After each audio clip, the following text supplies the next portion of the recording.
I found my way home across the Grand Mirage. Ever since Hi, yes, hi. I'm Alison Arngrim, and this is the Alison Arngrim Show.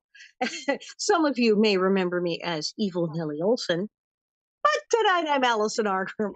And here on the Alison Arngrim Show, we talk about things that make us feel good, the movies and the television shows that made us feel good, and the people who made them, and people who are doing things now to make the world a better and more interesting place. And oh, do I have someone who's making things really, really interesting.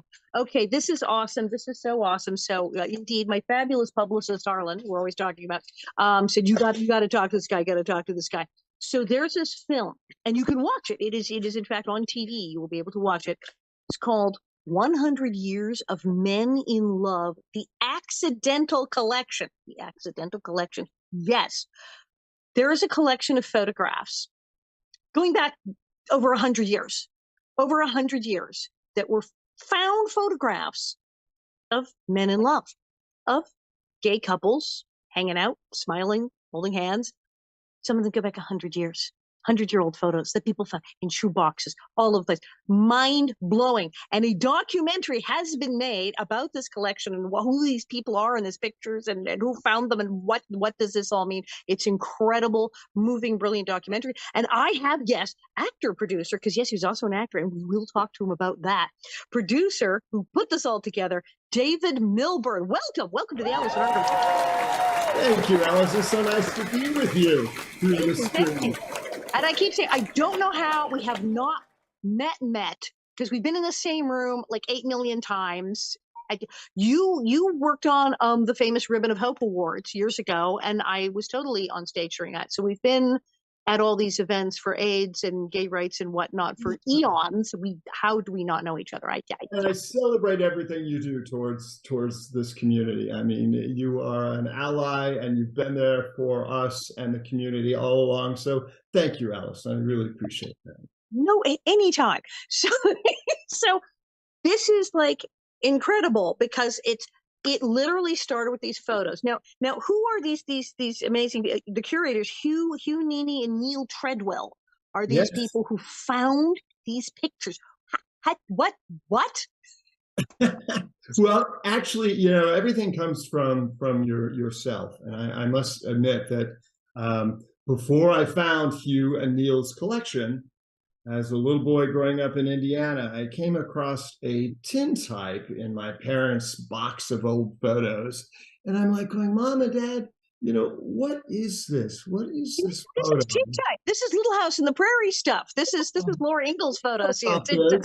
What is this tintype of these two handsome gentlemen sitting next to each other, and they're holding a placard that says Bourbon Fair 1908. I go, Mom and Dad, what is this? Who are these two handsome gentlemen sitting shoulder to shoulder, their legs crossing into each other?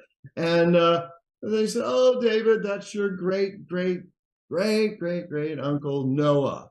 Well, it always stayed in my mind as a 7-year-old boy. I was like, who are these relatives of mine? And, my dad was born in Bourbon, Indiana, which was right there, in 1926. So I just always had that in the back of my mind. And then when I came across Hugh Nini and Neil Treadwell's 3,700 picture collection of the same type photos, 3,700 photos. Yeah. Not, we found 5 or 6 amazing photos. Look, there were gay people 100 years ago. No, they found almost 4,000 pictures. Right, That's right. crazy. And I found one as a 7-year-old. So I said to myself, bingo, that's it. This collection needs to be exposed to all of us because it's a universal sign of love.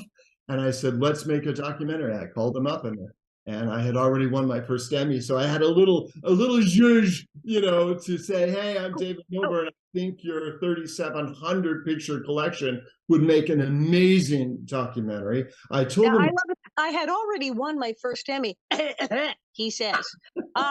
Hey, you know what? You've got to have a calling card, Alison. You know, I mean, otherwise, I'm just saying, give me your 3,700 pictures. Right. I have an idea. I'm some guy who wants to make a thing here. So, but you got your Emmy nom. The first one was for Ribbon of Hope. You won though for Right, one for and that's a whole nother show that I just love to talk about, Girls Voices Now, where we give cameras to underrepresented little girls 13 through 18. We match them with female mentors who look like them, and we say, go shoot your stories, go tell us about your lives. And so you're making a lot of really good uplifting stuff here that is really doing wonders. I think that when we look at marginalized communities, we look at people that don't have a strong voice. And if we combine our voices and we say, let's ally with each other, we can have a stronger voice. And that's been the mission of Here TV for quite some time. And I am so pleased to be involved with Here TV that says, you know what? They open up their checkbook and say, David, go do this, go create, go talk to marginalized groups and give them a stronger voice. So Girls Voices Now, we can get into that later. I just love it.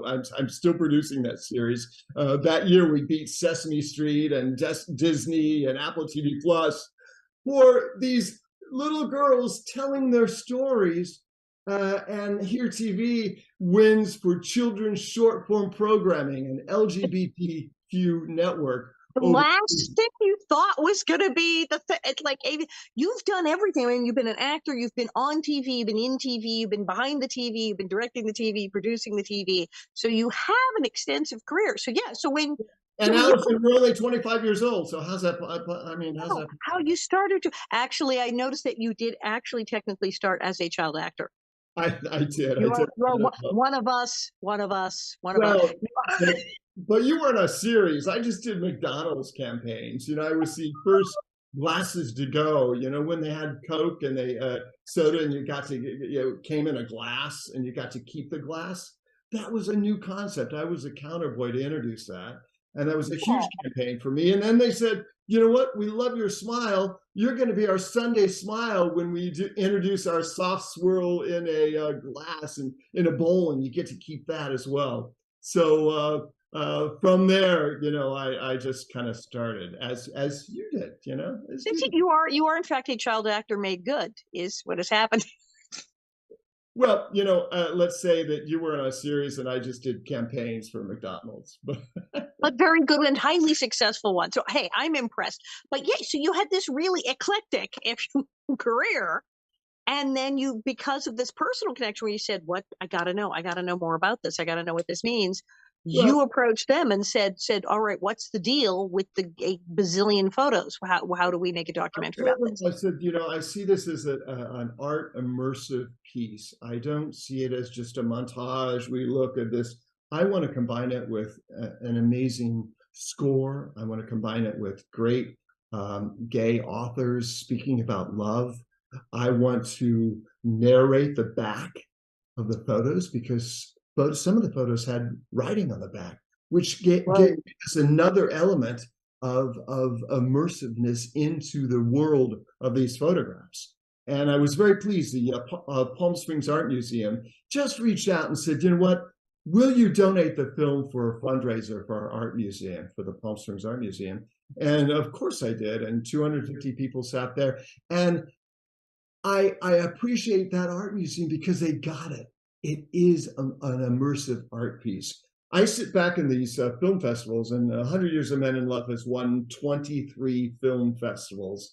And I stand in the back of these film festivals, and I just feel the audience kind of about 5 to 7 minutes in, they just give over.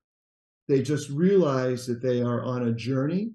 They are on a journey of love. They're on a journey of the history of photography.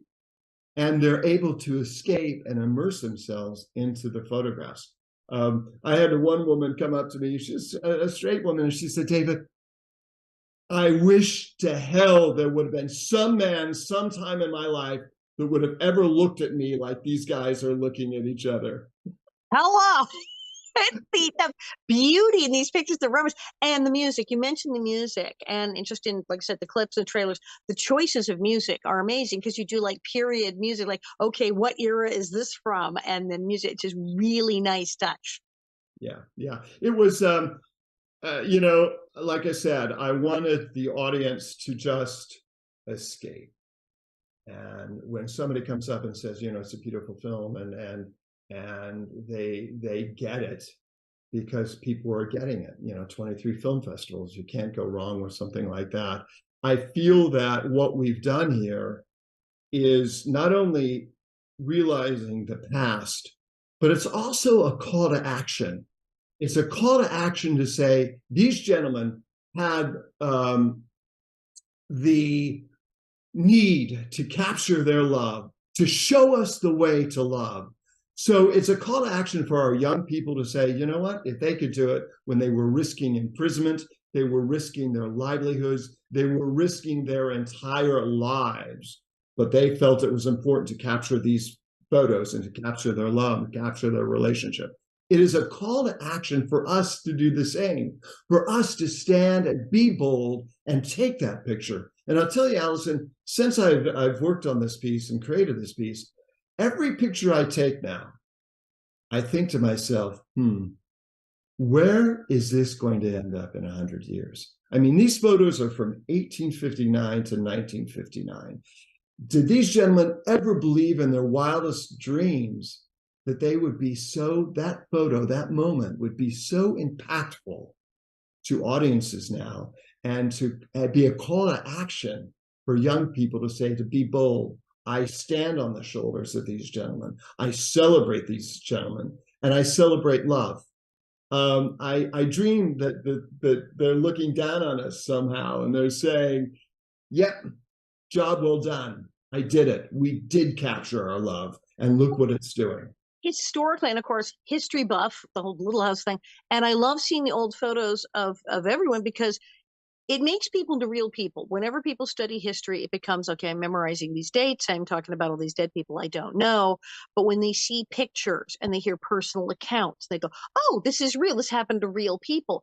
And people hear, oh, yes, duh, there were gay people before the 1960s. They existed. And you may have people in your own family, great-great-grandparents, you find out, who actually were in love with people the same sex. These things happened since time began. People go, yeah, oh yeah, I know that. I know. Yes, of course there always were, but this is real people. This is real people, and you can see their faces. We're seeing actual real people who lived and died, who had names, who had families, who we can connect to and relate to. That's a real person. Oh my God, they're real. Right. We touched upon some of the narrative, which is on the back of these photos. And one of my favorite ones is two gentlemen sitting in a horse-drawn carriage. And the horse is there, and they've got their arms around each other. They're smoking cigars. And the caption on the back of that photo says, here's a glimpse of a little part of my life you may not know about. I mean, does that say something? With the cigars and the horse-drawn carriage. There's another one that's in the 50s of two older gentlemen. And you remember how they used to colorize pictures in the 50s? Yes, they were really weird looking, but yeah, they're all pink. You ended up with pink cheeks and this and that. On the back of that photo, it says, here's a picture of your Uncle Bob and his friend Bill. Bill liked horses. He rode them in parades. Your dad says they were queer as ducks.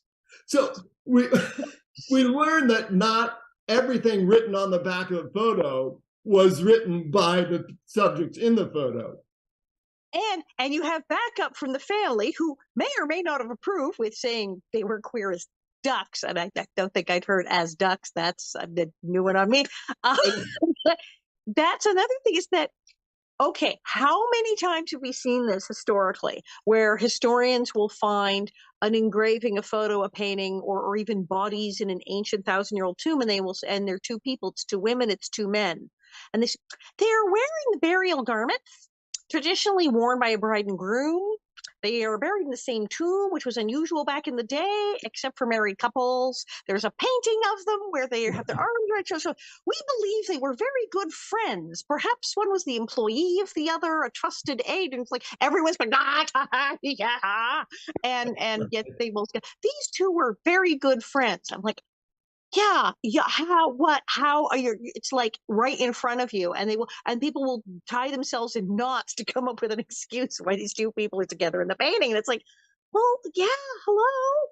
And how many times I wonder did families find these photos and say, yes, this was great grandpa's really good friend. Yeah, well, you touched on it earlier when you said they were found in shoeboxes, in suitcases, in antique stores. There's one segment in the film that we talk about, and we expose a military couple. They were part of the Rainbow Division. Go figure. Wait, what? There's a Rainbow Division? I don't think everybody knows this. In the 40s and in World War II, and they both helped liberate Dachau. So after they liberated Dachau, they went up into the snow in the Alps, and they took these gorgeous romantic pictures. And we have a whole array of them in the film. And we know this because the nephew of one of the gentlemen in the pictures of the couple said, my uncle would take this box of photos down from the closet and show them these photos to me of his lover during World War II. And that nephew is the only connection we have of anybody in the entire film that knows of a living connection with the subjects in the film. He actually wears the ring of his uncle that's actually captured in one of the pictures. So we know that these gentlemen were real. They were real couples. And we start in the course of the film, we start with tintypes.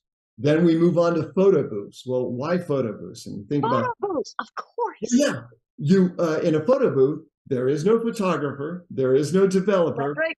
You're able to close that curtain, curtain, so you're in the booth alone, and you're able to be as intimate and authentic as you want, because then those photos are spit out right into your hand. And then have we not all taken some really interesting pictures in photo booths in our lives? I will just because there's nobody here to pull the trigger. We can do it. Yes, some of the interesting things that have happened in photo booths, just to me. So, what would you do in a time where no, we can't go to the photographer? What a photo booth. Right. And these photos were found, some of them were creased up, like they were stuffed into wallets. Others were like pristine, as if they were on mantles and revered. So Hugh and Neil gave me 3,700 pictures. Along with my editor, we culled them down to 350, which are in the documentary. Okay, that had to be brutal. How hard was that? It was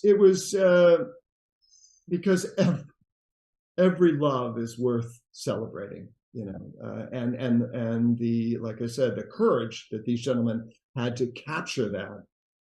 We wanted to be sensitive to all that, but then we also have a through line in the film. We start with just a gaze, a look.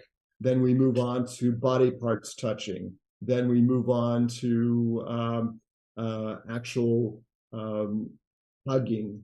Then we move on to people clothed in bed. Then the ultimate intimacy is the end of the film are a series of kisses, of actually people kissing. So we did have a through line, and we wanted to be representative of all those different movements within the piece. So that's kind of, how we had to make those choices. But they were tough choices, Alison, as you've noted. They were real tough. And there's a lot of pictures from war, from the military, from wartime. And that because people then, they're away from their family, they can be out. They're not back in their town where everyone knows them. Right. And so a lot of people, I think, were out when they were in the field in World War II, and I guess in World War I as well. And when you think about a time when your life is at risk, and it's a very dramatic time, obviously, you want to be authentic. You may die. The next bullet that comes your way may be yours with your name on it, and you may die, and you may never have expressed your love or been authentic. to the person that you really love. So they take those pictures. During the late 1800s, we saw a theme of umbrellas. We feel that umbrellas. I was reading umbrellas. Yeah, we feel that umbrellas were probably the rainbow flag of their day. Now, why? You think of just like the photo booths, you know, your clothes. Well, umbrellas, you can be close to each other. You could be holding the umbrella and your hands touching. You are enveloped, if you will, from peering eyes, this and that.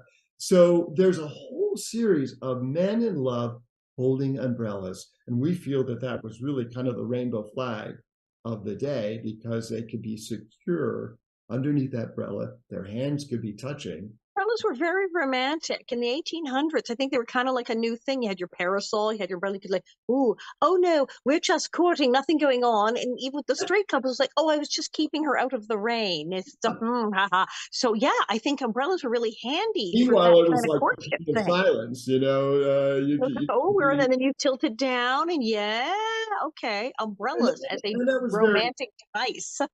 There's another picture, one of my favorite pictures. It's of two young gentlemen. They happen to be 18, 19 kind of. And when you would go into a photo studio, the back in the day in the 1800s, they would have props where you could pick up a prop. And these two gentlemen picked up a prop of a sign, just like this said Bourbon, Indiana. Their sign said, not married, but willing to be. Well, normally that picture, that prop would be held by a young woman and a young man, saying not married, but willing to be. Or a single one. Hey, looking to get married, girls. Hey there. Yeah, right. Looking to get married. The gentleman had the courage to say, you know what? We're not married, but we're willing to be. And they held that sign and took those pictures. There's that same series of shot with that same couple. They're sitting on each other's laps. They're holding an umbrella. They knew exactly. What year is this? What year is this? This couple? It's probably about 1890. Wow. Not married, but willing to be. If that isn't a statement of authenticity in a day and age when it was not cool to be openly gay and openly expressing your love, I don't know what is. That's the kind of joy that comes from this documentary. You know, people walk away from this saying, I'm experiencing joy. They are just amazed that this kind of love existed back then, and most importantly, was captured. And it is, and that the pictures weren't destroyed. And what's amazing is how many of the families who might have gone, yeah, maybe the pictures were hidden, maybe were in the back of the closet, maybe they were wadded up, but that so many weren't destroyed. There probably are photos out there. There are probably families who went, oh my God, burn that. But they weren't. Thousands of photos, and they didn't burn them. They kept them. Yes, somehow they survived. And that's another part of the miracle of this film. They survived. And I feel, as a filmmaker, I mean, I feel very honored that I was able to expose this, these loves and this authenticity to a wider audience. Like I said, many of these people, I mean, we've won straight film festivals, you know, and I think people are reacting to the fact that love is love. You know? It must be very moving for people because even today, I mean, obviously some of these people were taking these pictures when absolutely you go to prison for being gay. If you were, quote, a homosexual, it's a jail. You went to jail and it was bad and you didn't get out and horrible, horrible things happen to people. There's countries now that have the death penalty for being targeted as a homo. If your neighbor even tells the police you are a homosexual, you can be put to death in multiple countries around the world. And others have sentences from 3 to 4 years to 10 years to 20 years to 40 years. And these are in places all over the world. So this is still a thing. But for these people to have at that time said, this must blow people's minds that they still took these pictures and the love and the joy in these photos, even during such a difficult time. And as you said, and some of the families, they were queer as ducks. Some of the families knew. Some of the families didn't know, but some of them knew, and some of them were supportive. Like the nephews I got his ring. And people don't think of the families being supportive or keeping the photos, but then they were. This has to be just mind-blowing for people. Well, it's interesting that you bring up other countries, and this is one thing that we can celebrate today. With the passing of the Respect for Marriage Act in December, there's 74% of Americans in this country support same-sex marriage. 74%. Now, when did this country ever agree on anything? Nothing is 74%. Are thinking that a segment of the population who also, and people forget, there's a lot of people who I grew up with this, they don't care. There are people that if you interviewed them and you said, what do you think of gay marriage? They said, why on earth would I have time to worry about the couple down the street and what they're doing? I got to get to work. I got rent to pay. I got to make dinner. I got kids to pay. Why would I care? What the heck? That's the majority. and it's interesting because if we look at the 74% that are okay with it, that leaves 26%. And you just brought up the 13%. Then the same 13% doesn't even care. They're like, why are you even bothering me? And that only leaves us with 13% of this country that says, no, that's not for me. So look how far we've come with same-sex marriage and with the acceptance of these type of relationships. And that's thrilling. That is so thrilling. Be a Democrat, be a Republican, 74% say, I'm okay with same-sex relationships and marriage. That's amazing to me. Incredible. And as I said, if people don't realize the family support, I mean, now you've only found, as you said, one guy, the nephew kept the ring from the soldiers. But you, with the thousands so far, nobody's popped up. You haven't stumbled across anyone who goes, yes, that's my great uncle. No, I wish that would happen, and maybe as a film continues to have a life, that'll come about. I hope and pray that'll happen. That would be a lovely surprise.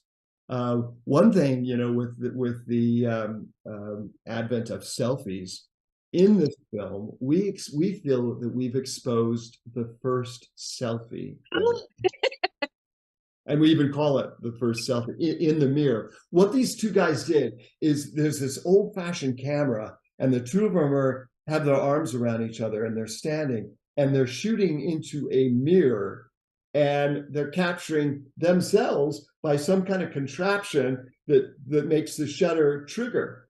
So we call it the first selfie. So we got the first selfie in 100 Years of Man in Love. Do you have a favorite picture? That's crazy. I mean, you saw there were thousands. Do you have a favorite picture?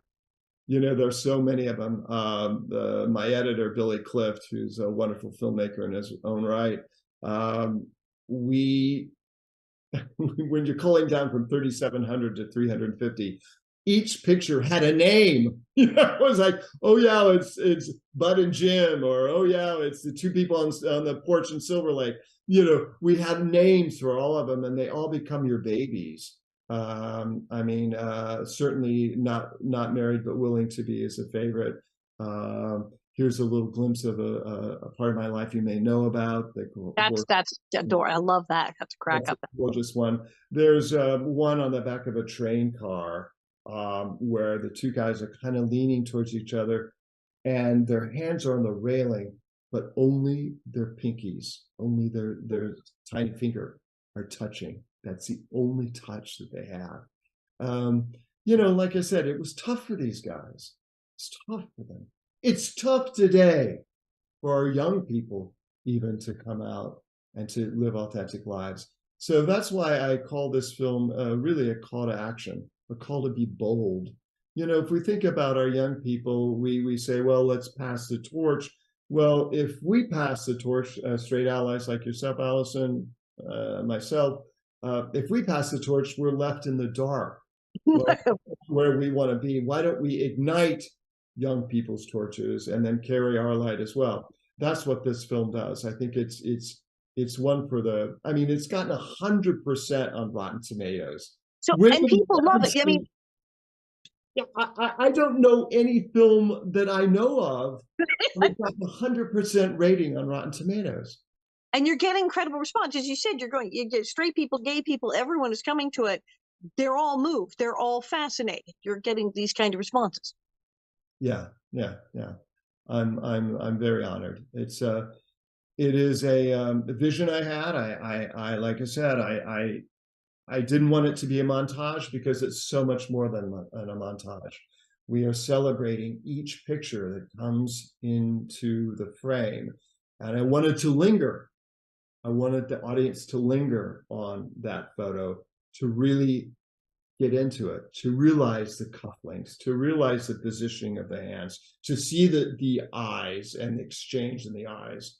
That takes time. That's not just a montage, that takes Right, time. because you're really, as a documentarian, you're really exploring these people's lives. Like I said, the things written on the back of the photos where maybe you get a name, you get part of a name, you get what they called each other, or you get like a statement like that. Here is a part of my life. These kind of things, the personalities of the people, or as I said, astoundingly, their relatives, even confirming and writing about them. Each one is a whole movie in of itself. There's two gentlemen, kind of two Navy chums, and it was taken in Hollywood, and it says in the back of it says something like, "This is my bud, Jim. Ain't he something? Love you. Ain't he something? That's Ain't like he something?" it's Yeah, so cute. I know, and I wanted to narrate the writings on the back of those pictures, because that is yet another element that comes in to paint the picture as the audience is experiencing the couple. And that's the thing too, that so many of these pictures, there's such a sweetness and an innocence. This is love. There's a stereotype. Well, it's a bunch of gay men that it's just all about sex. And these pictures of these men showing their love for each other, actual love, commitment, caring, that it's not just some salacious thing. As you said, people doing pinky swears on the back of the train, for heaven's sake. Yeah. It's heartbreaking. That brings up a memory. I did have another woman come up to me. She said, thank God this wasn't salacious. This is pure love, Granted, there's nothing wrong with salacious photos either. But, but that's not what this film is about. This film is about the ability to love whoever you want to love, and the brave and the courage it takes to capture that and to live an authentic life. And love really conquering all, because you said some of these people go to the 1800s. There wasn't a parade. This took a lot to do that. So they were in terrible circumstances. And you said many of them are in wartime.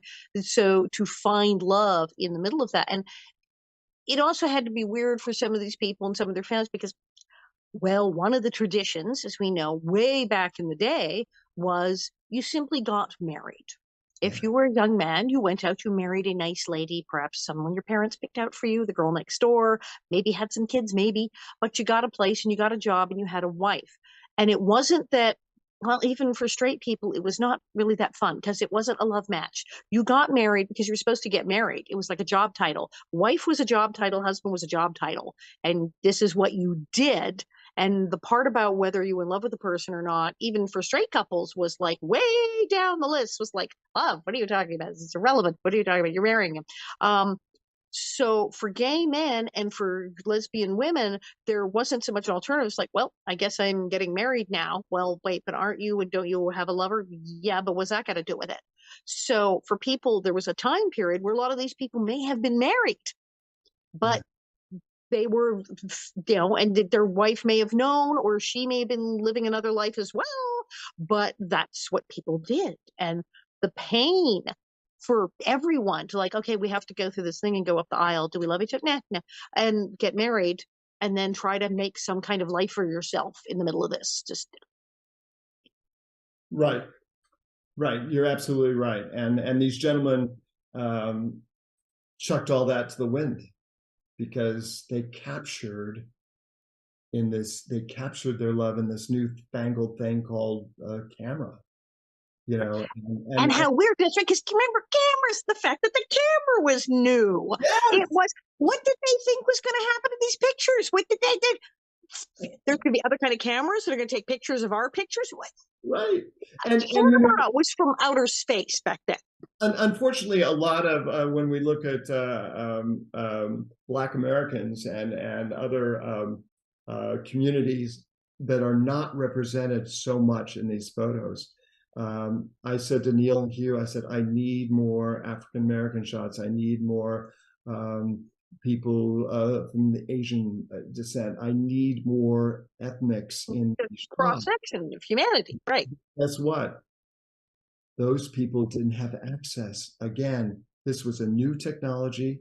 It was kind of an expensive sport to have a camera, to be able to go into a photography studio.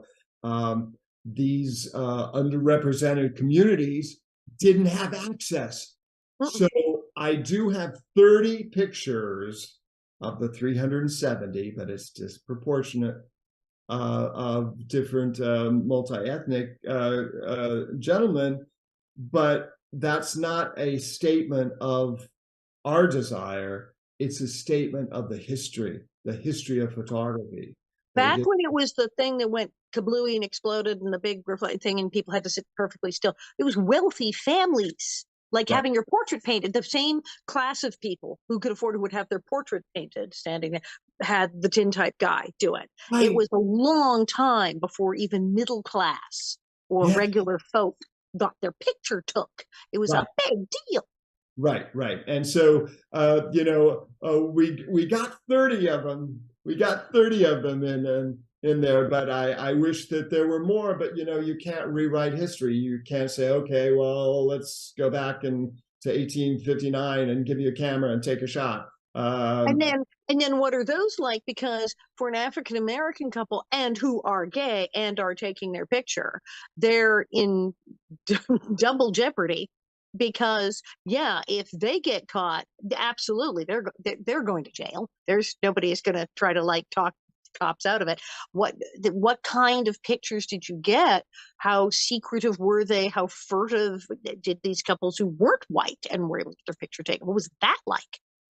Well, it's a cross section. Some of them, I remember two of them are at the beach.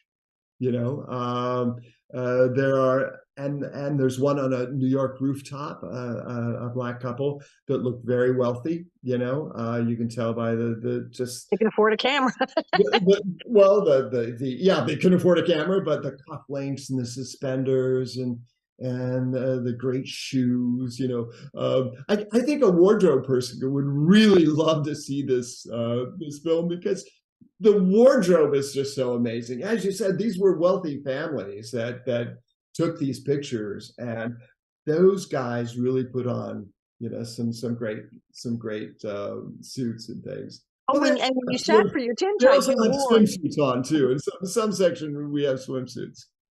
Oh, well, and then for the tintype photos, generally at the turn of the century, late 1800s, people absolutely dressed to the nines. That's why when you see pictures of Laura Ingalls. She's wearing her best dress. She's wearing like the dress she got married in.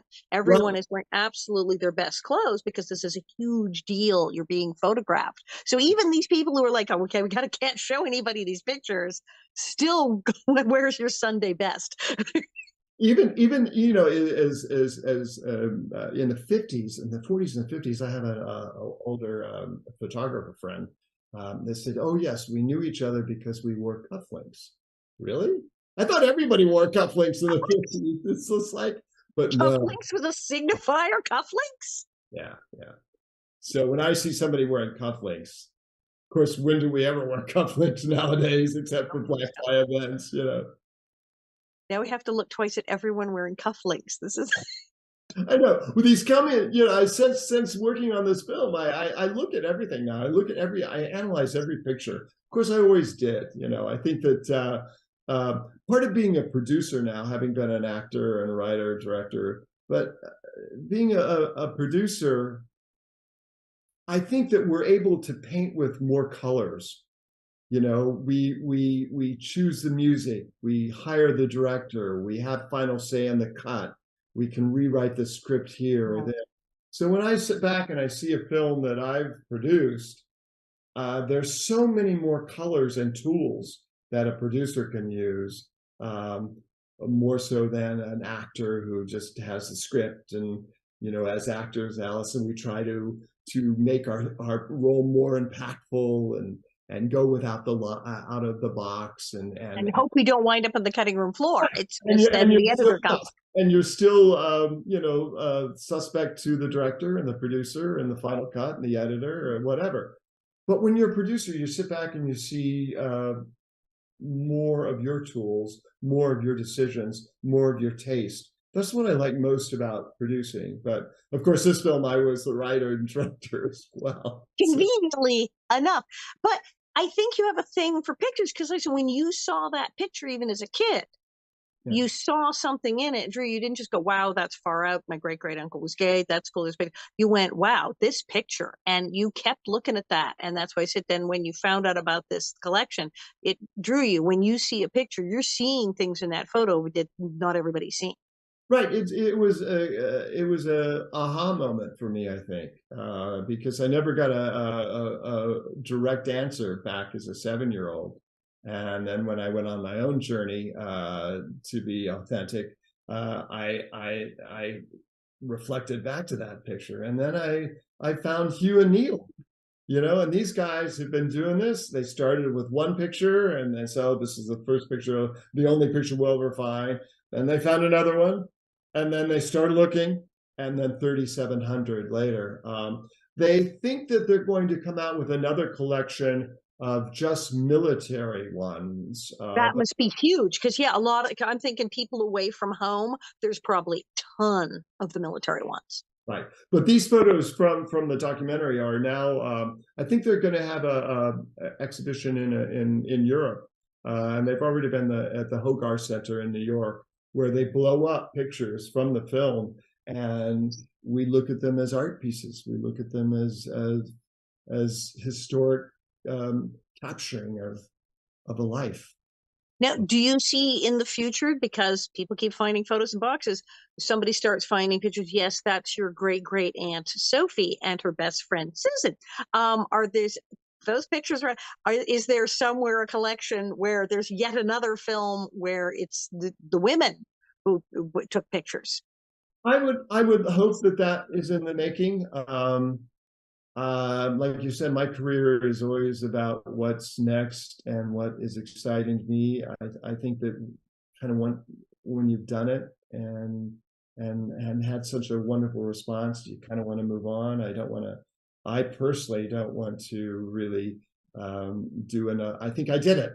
For me, there's some lesbian filmmaker sitting home right now going, yes, and then it will be. I hope they do. Because having authentic role models, that's what's going to save us as a marginalized community.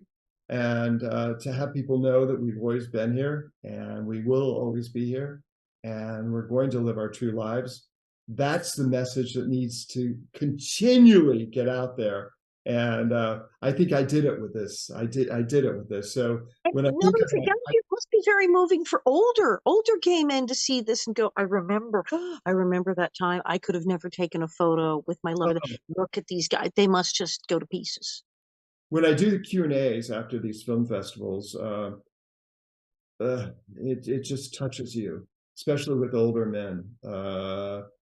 You really get a sense of enjoyment, a sense of loss, a sense of missed opportunity, missed opportunity that will never be back or never come their way again, yet a sense of joy and comfort that these gentlemen did, and they've now been preserved. So it's a mixed bag. It's very emotional, like the charity event out in Palm Springs Art Museum. There were 250 people, mostly older gay men, and they were weeping, after screening this film. What could have been, and then, oh my God, we're being acknowledged that we existed, that our lives existed, and these were our brothers, and they're there. Yeah, and incredible. So the future for me in a project like this is I don't like to repeat. Now my future projects, of course, working with Here TV, which is all about providing positive, authentic role images for young people. Now that is what we do 24/7. And you've got a lot. Like I said, you're pretty eclectic. So give me the rundown. What's the next projects? Because you really do. I'm looking, going, nope, he didn't repeat. That's for sure. You do Well, everything. What are you doing next? What is it here, TV? What are you doing? it's so interesting. I thought about a kickboxer film. Why not have, and I wrote the film, and it's in pre-production now, in development. Why don't we have a kickboxer film?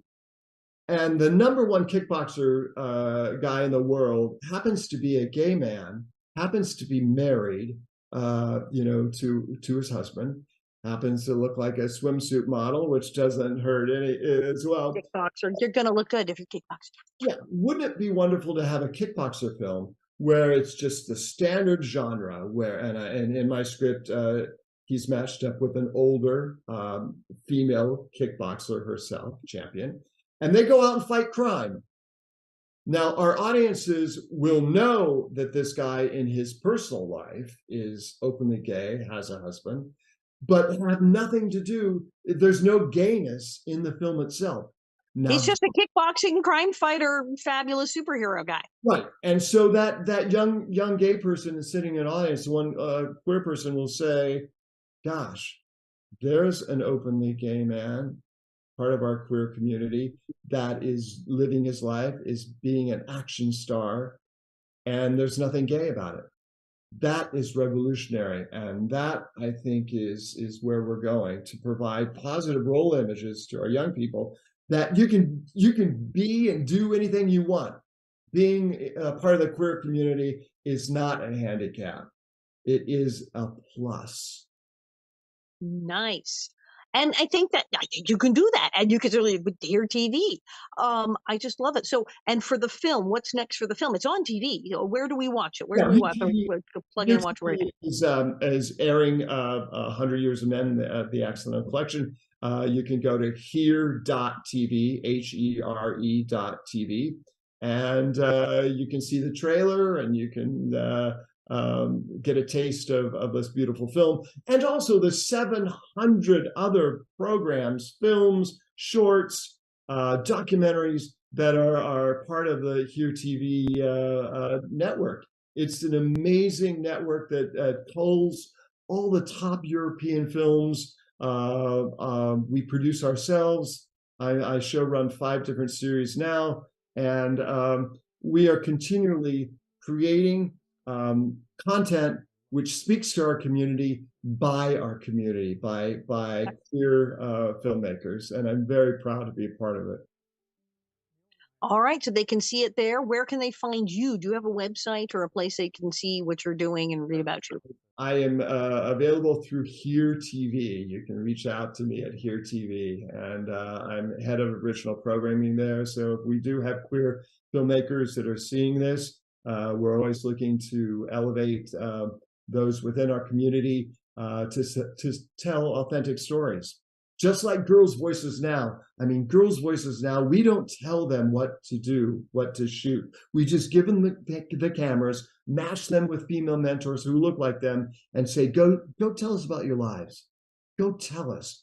And whether these young women go into show business or not, or become filmmakers or not, they finally have someone listening to them. They realize that their voices matter, that they can make an impact with their stories, and whatever is most personal is really most universal. And that's the message that we like to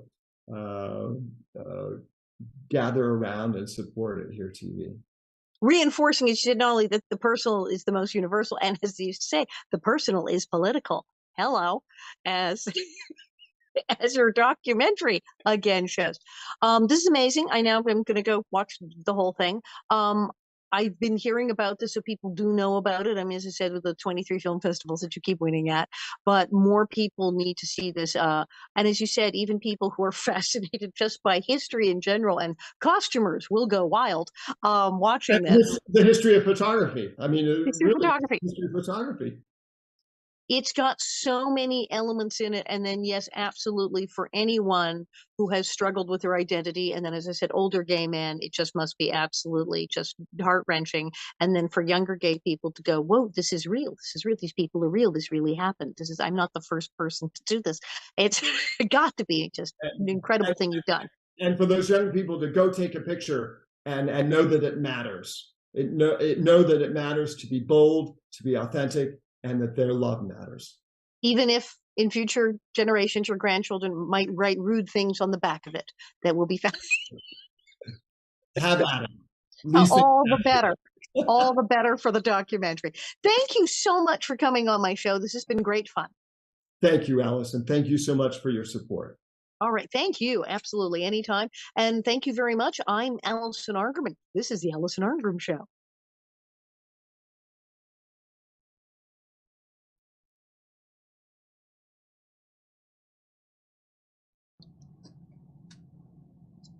Yeah, we play music. Yay, applause for it. I found my way home across the Grand Mirage. Ever since departure. Okie doke.